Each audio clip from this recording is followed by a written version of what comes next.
Bendiciones y bienvenido a tu canal Jesús es el Camino. Te saluda la hermana María Isabel y te doy las gracias por unirte conmigo en este proyecto de Estudiando la Biblia. Y en esta ocasión vamos a continuar con el libro de Segunda de Samuel, un libro que nos muestra el reinado de David, nos revela una verdad profunda. Ser conforme al corazón de Dios no significa que vamos a ser perfectos, pero sí significa que vamos a vivir una vida rendido a Dios en obediencia, en dependencia total de nuestro Padre Celestial. En este libro vamos a ver la victoria, promesas, pero también pecado, disciplina y restauración en la vida del rey David.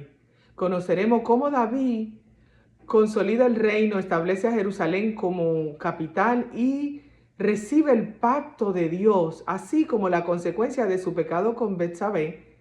Sin embargo, el mensaje central de este libro es que Dios permanece fiel a su pacto, a sus promesas, y su gracia se manifiesta aún en medio de la fragilidad humana y nos apunta a la promesa mesiánica, a nuestro Señor Jesús, nuestro Redentor. Recordemos que el Señor nos habla por medio de su palabra. Es mi oración, es mi deseo que te motive y vaya a tu Biblia y lea el libro de Segunda de Samuel. Este libro consta de 24 capítulos y vamos a comenzar por el capítulo 1. Comienza hablando de la muerte de Saúl y la transición legítima del poder. Saúl y Jonatán mueren en el monte Gilboa. Llega un mensajero amalecita a David relatando algo falso. Dice que el rey Saúl, le pidió que lo terminara de matar porque ya estaba herido y que él lo hizo. Y trae como prueba la corona y el brazalete del rey Saúl. Pero David, en vez de reaccionar alegrándose, él rasga su vestido y tiene una actitud de mucho dolor y de luto y le dice y hace juicio con aquel amalecita y lo ejecuta en el momento. ¿Cómo te atreviste a tocar al ungido de Jehová? Aún después de la muerte de Saúl, David sigue siendo fiel. Pues en ese mismo capítulo 1, David compone un cántico honrando a Saúl y a Jonatán, el cual se le llama el Cántico del Arco. Él exalta el valor de Saúl y Jonatán, su amor profundo y la caída de dos valientes. En el capítulo o los capítulos del 2 al 4, aquí David, ya ungido por Dios años antes, por el profeta Samuel, es proclamado rey de Judá en Hebrón. Comienza oficialmente su reinado, aunque aún no gobierna todo Israel. Surge una guerra interna. Isbosé, hijo de Saúl, es puesto como rey en el norte, apoyado por Abner, el general del ejército de Saúl, y figura fuerte del reino. Más adelante, Abner, el general, es asesinado por Joab, el comandante del ejército de David, y poco después Isbosé muere a mano de sus propios hombres. David no participa en estas muertes y castiga a los responsables. Dios mismo remueve los obstáculos y prepara la unificación del reino sin que David tenga que derramar sangre para obtener el trono.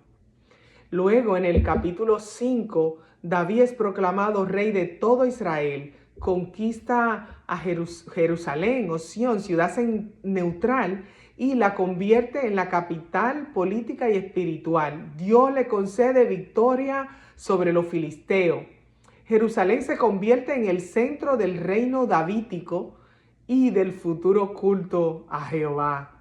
En el capítulo 6, aquí vemos el primer intento fallido de trasladar el arca. Usa un levita, pero no sacerdote, no autorizado, pero va a ayudar a mover el arca y muere al tocarla.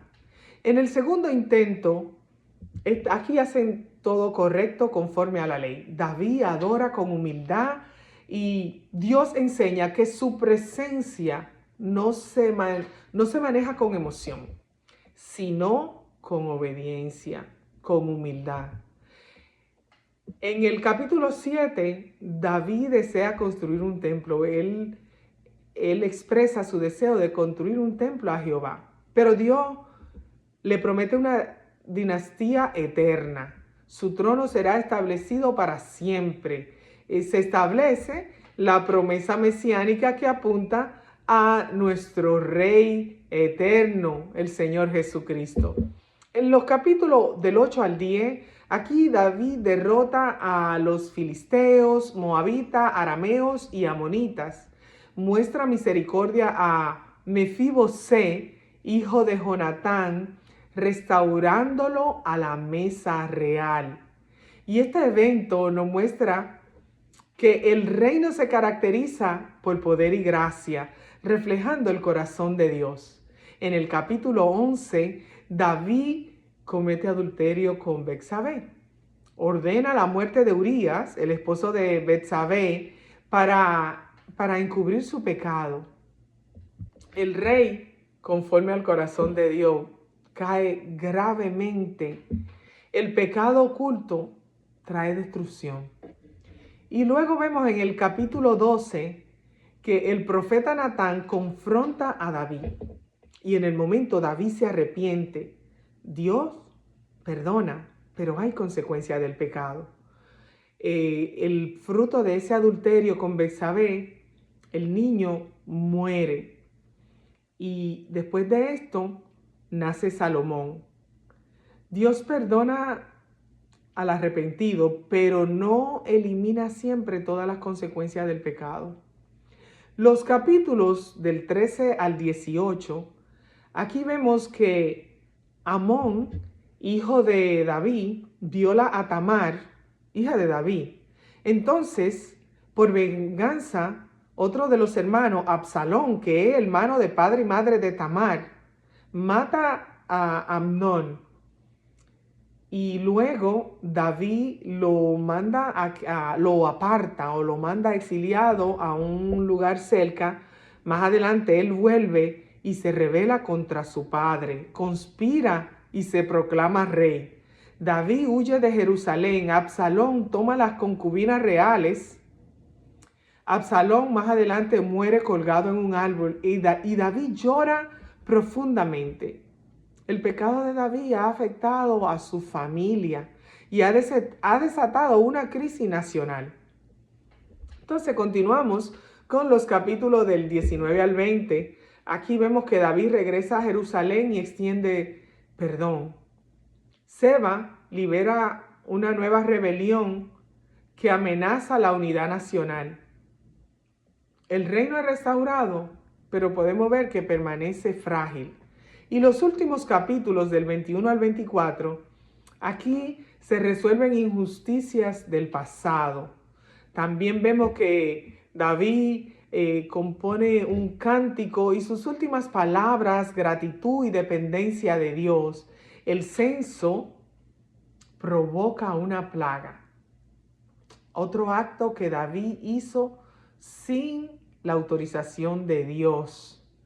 David inmediatamente se arrepiente y él compra el área de Araúna y levanta un altar y ofrece sacrificio a Dios y la plaga se detiene. El libro cierra con sacrificio, arrepentimiento y gracia, anticipando el lugar donde se edificaría más adelante el templo de Jehová, edificado por Salomón. Mis hermanos, hemos visto cómo Segunda de Samuel nos enseña que Dios es fiel a su pacto, incluso cuando sus siervos fallan. David fue un rey conforme al corazón de Dios, no por su perfección, sino porque supo arrepentirse, supo humillarse y supo volver al Señor. Este libro nos invita a confiar en la gracia de Dios, a cuidar nuestro corazón y a caminar en obediencia.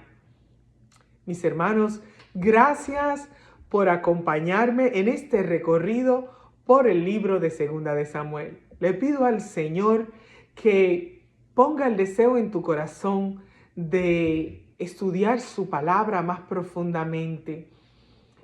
Y no olvide que leer la palabra te trae bendición, abre tus ojos y puede ser de bendición para otro. Que el Señor te bendiga y te guarde y hasta el próximo video. Dios te bendiga.